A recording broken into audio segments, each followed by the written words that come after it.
18 വർഷത്തെ കനത്ത നിരാശയും കണ്ണീരും നിറഞ്ഞ് ഇരുട്ടിൽ നിന്നും കയ്യിൽ ഒരു ജീവനുള്ള കുഞ്ഞെന്ന പ്രകാശത്തിലേക്ക് രഹനയും കുടുംബവും എങ്ങനെയാണ് നടന്നു കയറിയത്?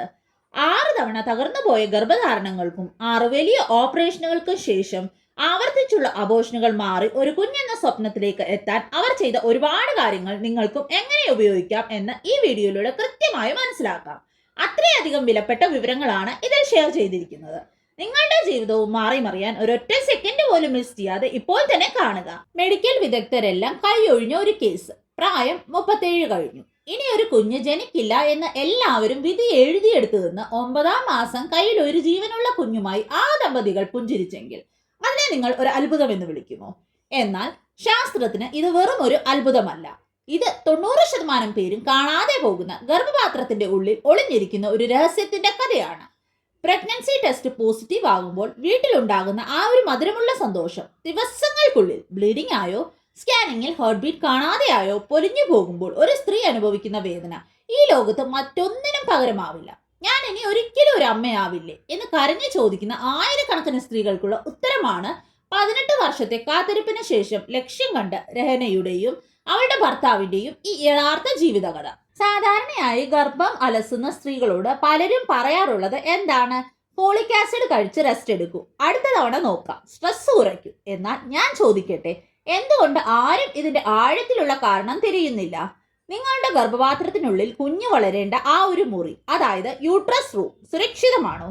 അവിടെ അറിയപ്പെടാത്ത എന്തെങ്കിലും ഇൻഫെക്ഷൻ ഒളിച്ചിരിപ്പുണ്ടോ? ഹസ്ബൻഡിന്റെ DNA തകരാറിലാണോ? ഒരുപാട് അനുഭവ സമ്പത്തുള്ള വിദഗ്ധർ ഈ കേസിൽ കണ്ടെത്തിയത് കേവലം ബെഡ് റെസ്റ്റോ വൈറ്റമിൻ ഗുളികകളോ കൊണ്ട് മാറ്റാൻ കഴിയാത്ത ഒരു വലിയ തടസ്സമായിരുന്നു. ആ രഹസ്യം എന്താണെന്ന് അറിഞ്ഞാൽ നിങ്ങൾ ഞെട്ടു. ആരും പ്രതീക്ഷിക്കാത്ത ആ ഒന്നാമത്തെ രഹസ്യം ഇതായിരുന്നു. രഹന എന്ന 37 വയസ്സുകാരിക്ക് വീണ്ടും വീണ്ടും ഗർഭം ധരിക്കാൻ കഴിയുമായിരുന്നു. പക്ഷെ കുഞ്ഞിന് വളരാൻ ആവശ്യമായ സ്ഥലം ഗർഭപാത്രത്തിൽ ഇല്ലായിരുന്നു.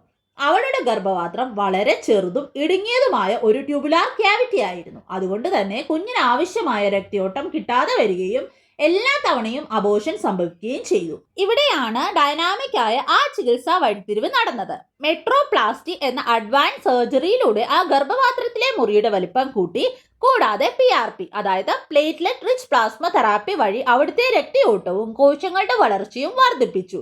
എന്നാൽ സർജറി കൊണ്ട് മാത്രം എല്ലാം അവസാനിച്ചു? ഒരിക്കലുമില്ല. അവിടെ മറ്റൊരു വലിയ വില്ലൻ കൂടി ഒളിച്ചിരിപ്പുണ്ടായിരുന്നു. പലരും ചിന്തിക്കാൻ പോലും സാധ്യതയില്ലാത്ത ആ വില്ലൻ മറ്റാരുമല്ല, യൂട്രൈൻ ട്യൂബർകുലോസിസ് അഥവാ ഗർഭപാത്രത്തെ ബാധിക്കുന്ന ക്ഷയരോഗം. പുറമേ ലക്ഷണങ്ങൾ ഒന്നും കാണിക്കാതെ ഗർഭപാത്രത്തിന്റെ ഉൾപാളികളെ നശിപ്പിക്കുന്ന ഈ ഇൻഫെക്ഷനെ കണ്ടെത്തുകയും തുടർച്ചയായി 6 മാസം അതിനുള്ള കൃത്യമായ ചികിത്സ നൽകുകയും ചെയ്തു. വർഷങ്ങളോളം ടാബ്ലറ്റ്സ് കഴിച്ചു മടുത്ത് ശരീരഭാരം കൂടി മാനസികമായി തകർന്ന ആ സ്ത്രീക്ക് മുന്നിൽ ശാസ്ത്രീയമായ കൃത്യത ഒരു പുതിയ പ്രത്യാശ നൽകുകയായിരുന്നു. ഇനി വരാൻ പോകുന്നത് ഈ കഥയിലെ ഏറ്റവും വലിയൊരു ട്വിസ്റ്റ് ആണ്. ലക്ഷക്കണക്കിന് രൂപ ചിലവഴിച്ച് ടെസ്റ്റ് ട്യൂബ് ബേബി അഥവാ IVF ചെയ്യണം എന്ന് എല്ലാവരും നിർബന്ധിച്ച സ്ഥാനത്ത് ഗർഭപാത്രം കൃത്യമായി ചികിത്സിച്ചതിനു ശേഷം രഹന എങ്ങനെയാണ് ഗർഭിണിയായത് എന്നറിയാമോ? പൂർണ്ണമായിട്ടും നാച്ചുറലി. അതെ, യാതൊരുവിധ കൃത്രിമ മാർഗങ്ങളും ഇല്ലാതെ അവർ നാച്ചുറലായി കൺസീവ് ചെയ്തു. ഇതിനെയാണ് ചികിത്സാ രംഗത്ത് NART അതായത് നാച്ചുറൽ അസിസ്റ്റഡ് റീപ്രൊഡക്റ്റീവ് ടെക്നോളജി എന്ന് വിളിക്കുന്നത്. അത്യാധുനിക സാങ്കേതിക വിദ്യ ഉപയോഗിച്ച് ഉള്ളിലെ തടസ്സങ്ങൾ മാറ്റുക, ബാക്കി പ്രകൃതിക്ക് വിട്ടുകൊടുക്കുക. പലപ്പോഴും ഗർഭം അലസുമ്പോൾ നമ്മൾ സ്ത്രീകളെ മാത്രമാണ് കുറ്റപ്പെടുത്താറുള്ളത്, അല്ലേ? എന്നാൽ ഓർക്കുക, ഒരു കുഞ്ഞിന്റെ ജനനത്തിൽ ഭർത്താവിനും 50% പങ്കുണ്ട്. പുരുഷന്മാരിലെ സ്പേം DNA ഫ്രാഗ്മെന്റേഷൻ കൂടുതലാണെങ്കിൽ ഭ്രൂണത്തിന്റെ ആരോഗ്യം നശിക്കുകയും അത് അബോർഷനിലേക്ക് നയിക്കുകയും ചെയ്യും. ഈ കേസിൽ ഭർത്താവിന്റെ ലൈഫ് സ്റ്റൈലും ഭക്ഷണ രീതിയും മാറ്റിയെടുക്കാനും പ്രത്യേകം ശ്രദ്ധ നൽകിയിരുന്നു. നിങ്ങൾക്ക് തുടർച്ചയായി മിസ്കാരേജ് അല്ലെങ്കിൽ അബോർഷൻ ഉണ്ടാകുന്നുണ്ടെങ്കിൽ അടുത്ത തവണ പ്രഗ്നൻസി നോക്കുന്നതിന് മുൻപെയായിട്ട് നിർബന്ധമായും പരിശോധിക്കേണ്ടതും ശ്രദ്ധിക്കേണ്ടതുമായ 10 കാര്യങ്ങളുണ്ട്. അതെന്തൊക്കെയാണെന്ന് ഞാൻ ഇനിയും പറയാം.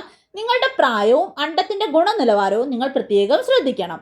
ഗർഭപാത്രത്തിന്റെ ഒരു ഘടന, അതായത് 3D അൾട്രാസൗണ്ട് അല്ലെങ്കിൽ ഹിസ്റ്റോസ്കോപ്പി നിങ്ങൾ എന്തായാലും നിർബന്ധമായിട്ട് എടുത്തിരിക്കണം.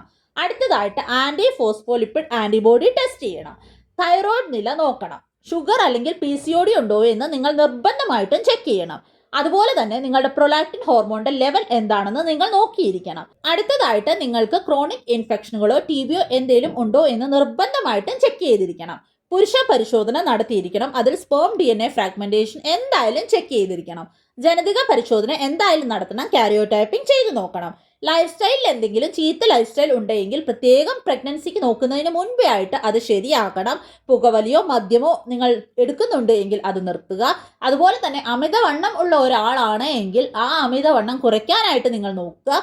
ഉറക്കക്കുറവുണ്ടെങ്കിൽ അത് ഉറക്കക്കുറവ് മാറ്റി ലൈഫ് സ്റ്റൈൽ നന്നായിട്ട് മെയിൻറ്റെയിൻ ചെയ്യാൻ നിങ്ങൾ നോക്കുക. ഇത് എൻ്റെ നിർഭാഗ്യം കൊണ്ടാണ് സംഭവിച്ചത് എന്ന് പറഞ്ഞ് വെറുതെ ഇരിക്കരുത്. ആവർത്തിച്ചുള്ള അബോർഷനുകളിൽ നിങ്ങൾ ഒഴിവാക്കേണ്ട 5 തെറ്റുകളുണ്ട്. അതാണ് ഞാൻ ഇനിയും പറയാൻ പോകുന്നത്. ആദ്യത്തെ തെറ്റാണ് കാരണം കണ്ടെത്താതെ വീണ്ടും വീണ്ടും അടുത്ത പ്രഗ്നൻസി ശ്രമിക്കുന്നത്. രണ്ടാമത്തെ തെറ്റാണ് വെറുമൊരു ബെഡ് റെസ്റ്റ് കൊണ്ടോ ഫോളിക് ആസിഡ് കൊണ്ടോ എല്ലാം ശരിയാകും എന്ന് കരുതരുത്. മൂന്നാമത്തെ തെറ്റാണ് കൃത്യമായ പരിശോധനയില്ലാതെ സ്വന്തം ഇഷ്ടപ്രകാരം മരുന്നുകൾ കഴിക്കുന്നത്. നാലാമത്തെ തെറ്റാണ് ഭർത്താവിന്റെ ആരോഗ്യ പരിശോധനകൾ പൂർണ്ണമായിട്ടും ഒഴിവാക്കുന്നത്. ലാസ്റ്റ് ആൻഡ് അഞ്ചാമത്തെ തെറ്റാണ് ഗർഭപാത്രത്തിന്റെ ഉൾഭാഗത്തെ ക്യാവിറ്റിയുടെ ആരോഗ്യം പരിശോധിക്കാതിരിക്കുന്നത്. അപ്പം എന്തായാലും ഈ 5 തെറ്റുകൾ നിങ്ങൾ ഒരിക്കലും ചെയ്യാനായിട്ട് പാടില്ല. ഈ യാത്രയുടെ ഏറ്റവും വലിയ തിരിമറി എന്താണെന്നറിയാമോ? അത് വെറും ഒരു ശാരീരിക മാറ്റമായിരുന്നില്ല, തികച്ചും വൈകാരികമായ ഒരു വലിയ പരിവർത്തനമായിരുന്നു. ഓരോ തവണയും അബോർഷൻ നടക്കുമ്പോൾ രഹന അനുഭവിച്ച മാനസിക വേദന അതികഠിനമായിരുന്നു. കുറ്റപ്പെടുത്തലുകളും നിരാശയും കനത്ത ഇരുട്ടുപോലെ അവളെ മൂടി. മരുന്നുകൾ കഴിച്ച് ശരീരം തളർന്നു. പക്ഷെ അവളുടെ ഭർത്താവ് ഒരിക്കലും അവളെ കൈവിട്ടില്ല. എപ്പോഴും ഒരു പുഞ്ചിരിയോടെ കൂടെ ഉണ്ടായിരുന്നു. ആളുകൾ ഞങ്ങളോട് പലതും പറഞ്ഞു. സരോഗസിക്ക് പോകാൻ വരെ ആവശ്യപ്പെട്ടു. പക്ഷെ ഒരു നല്ല വഴി തുറക്കുമെന്ന് ഞങ്ങൾക്ക് ഉറപ്പായിരുന്നു എന്ന് അവർ പറയുമ്പോൾ അവിടെ ആത്മവിശ്വാസത്തിന് വലിയൊരു മാറ്റം കാണാം. ആ നിരാശയിൽ നിന്നും കണ്ണീരിൽ നിന്നുമാണ് ഇന്ന് 37-ാം വയസ്സിൽ ഒരു കുഞ്ഞെന്ന സ്വപ്നത്തിലേക്ക് രേനയും കുടുംബവും നടന്നു കയറിയത്. ഈ പോസിറ്റീവ് എനർജിയാണ് നിങ്ങൾക്കും വേണ്ടത്. നിങ്ങളുടെ ഉള്ളിലെ ഭയത്തെ പ്രത്യാശയായി മാറ്റുക. സുഹൃത്തുക്കളെ, വീഡിയോയുടെ തുടക്കത്തിൽ ഞാൻ പറഞ്ഞതുപോലെ രഹനയുടെ ജീവിതത്തിൽ വലിയ മാറ്റം വരുത്തിയ ഈ കാര്യങ്ങൾ നിങ്ങൾക്കും പ്രയോജനപ്പെടുത്താം. അടുത്ത 90 ദിവസത്തേക്ക് നിങ്ങളുടെ ജീവിതം മാറ്റിമറിയാൻ പോകുന്ന ഒരു ഫെർട്ടിലിറ്റി പവർ ബൂസ്റ്റ് പ്രോഗ്രാം നമ്മൾക്ക് പ്ലാൻ ചെയ്യുന്നുണ്ട്. എത്രയും വേഗം തന്നെ അത് നടപ്പിലാക്കുന്നതായിരിക്കും. അത് നിങ്ങളുടെ ശരീരത്തെ ഗർഭധാരണത്തിനായിട്ട് പൂർണ്ണമായിട്ടും സജ്ജമാക്കും. ആവർത്തിച്ചുള്ള അബോർഷനുകൾ നിങ്ങളുടെ അമ്മയാകാനുള്ള സ്വപ്നങ്ങൾക്ക് അവസാനം ഇടുന്നില്ല. ശരിയായ കാരണം കണ്ടെത്തുക, ശരിയായ ചികിത്സ നേടുക. നിങ്ങളുടെ കയ്യിലും ഒരു കുഞ്ഞു ചിരിക്കുക തന്നെ ചെയ്യും. രഹനയുടെ ജീവിതം കണ്ണീരിൽ നിന്നും ഈ വലിയ സന്തോഷത്തിലേക്ക് മാറിയതുപോലെ നിങ്ങളുടെ ജീവിതത്തിലും ആ അത്ഭുതം സംഭവിക്കാം. നിങ്ങളുടെ അമ്മയാകാനുള്ള സ്വപ്നങ്ങൾക്ക് മുന്നിൽ ആവർത്തിച്ചുള്ള അബോർഷനുകൾ ഒരിക്കലും ഒരു അവസാനമല്ല. അതുപോലെ തന്നെ തോറ്റുകൊടുക്കാതെ ശരിയായ കാരണം കണ്ടെത്തി മുന്നോട്ട് പോവുക മാത്രമാണ് വേണ്ടത്. എന്നാൽ ഇവിടെ കൊണ്ടൊന്നും അവസാനിക്കുന്നില്ല. അടുത്ത തവണ നിങ്ങൾ ഗർഭധാരണത്തിന് തയ്യാറെടുക്കുമ്പോൾ നിങ്ങളുടെ ശരീരത്തെയും ഗർഭപാത്രത്തെയും എങ്ങനെ പൂർണ്ണമായി സജ്ജമാക്കാം, എങ്ങനെ നിങ്ങൾക്ക് പ്രഗ്നന്റ് ആകാൻ സാധിക്കും, അതിനായിട്ട് വീട്ടിൽ തന്നെ ചെയ്യാവുന്ന ചില പ്രത്യേക കാര്യങ്ങൾ എന്തൊക്കെയാണ്? ഇതിനെക്കുറിച്ചുള്ള വളരെ പ്രധാനപ്പെട്ട വിവരങ്ങൾ അടങ്ങിയ അടുത്ത വീഡിയോ ഉടൻ തന്നെ നമ്മുടെ ചാനലിൽ വരുന്നതായിരിക്കും. ആ ഒരു വീഡിയോയിൽ നിങ്ങൾക്ക് മിസ് ആവാതിരിക്കാൻ ഇപ്പോൾ തന്നെ താഴെ കാണുന്ന ചുവന്ന ബട്ടൺ പ്രസ് ചെയ്ത് നമ്മുടെ ചാനൽ സബ്സ്ക്രൈബ് ചെയ്യൂ. ഒപ്പം ആ ബെൽ ഐക്കൺ കൂടി ഓൺ ചെയ്ത് വെക്കുക. ഈ അറിവ് മറ്റുള്ളവരിലേക്ക് കൂടി എത്തുവാൻ ഈ വീഡിയോ ഇപ്പോൾ തന്നെ ലൈക്ക് ചെയ്യാനും നിങ്ങളുടെ പ്രിയപ്പെട്ടവർക്കായി ഷെയർ ചെയ്യാനും മറക്കരുത്. നിങ്ങളുടെ അഭിപ്രായങ്ങളും സംശയങ്ങളും താഴെ കമൻ്റായി രേഖപ്പെടുത്തുമല്ലോ. നന്ദി. വീണ്ടും കാണാം. കൂടാതെ നിങ്ങളുടെ ഈ മനോഹരമായ യാത്രയിൽ നിങ്ങൾക്ക് എന്തെങ്കിലും പേഴ്സണൽ സപ്പോർട്ട് ആവശ്യമുണ്ടെങ്കിലോ അല്ലെങ്കിൽ വ്യക്തിപരമായി നിങ്ങളുടെ സംശയങ്ങൾ കൃത്യമായി ചോദിച്ച് മനസ്സിലാക്കണമെന്നുണ്ടെങ്കിലോ നിങ്ങൾക്ക് എന്നെ നേരിട്ട് ബന്ധപ്പെടാൻ എൻ്റെ വാട്സപ്പ് നമ്പർ ലഭ്യമാണ്. ഈ വാട്സപ്പ് നമ്പർ എങ്ങനെയാണ് എടുക്കേണ്ടതെന്ന് ഞാൻ ഇപ്പോൾ തന്നെ സ്ക്രീനിൽ കാണിക്കാം. ഇത് നോക്കി നിങ്ങൾക്ക് എന്നെ വാട്സപ്പിൽ മെസ്സേജ് ചെയ്യാവുന്നതാണ്.